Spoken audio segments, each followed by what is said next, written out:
Hello again. I'm Carla Schimmelfinnig, registered physical therapist from InjuryGuru.com, and this particular video will show you how to perform radial deviation, which is the third exercise in the wrist exercise program number 2.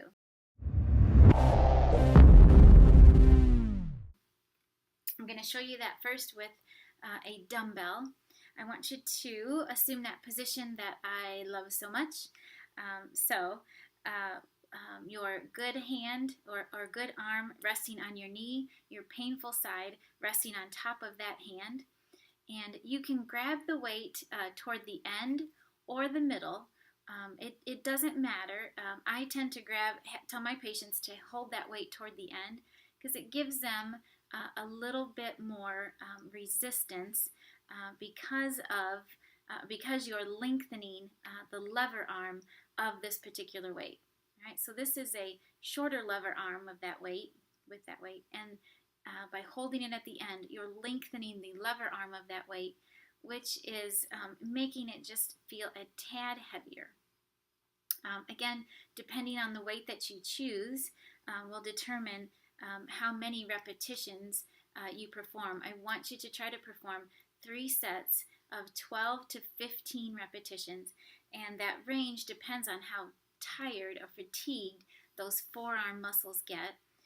And of course, I want you to perform those without producing your typical wrist pain. You may get that fatigue and burning sensation in the forearm, but I don't want you to have any of that typical wrist pain. So to perform that exercise, again, it looks like this. It's just bringing that weight in your thumb toward your face in that position, and that's what radial deviation looks like. Again, I'm holding it in this position. My thumb is basically facing up. It's not down, but facing up, and I'm moving that weight and my thumb toward me or toward my face. With all these strengthening exercises, you're going to perform them just 1 time per day. And I want you to try and do them 5 to 6 times per week. You can also use some household objects for this. You can use a can of soup, and you can also use a hammer to do this. Again, it's just like if I'm going to grab onto that hammer just as if I was going to hammer something. Make sure you don't drop it, hurt yourself, and just bringing that hammer back towards your face or towards you. Right? And that's what it looks like with a hammer. Again, just to give you a little bit of resistance. Let me also show you what that looks like with the TheraBand.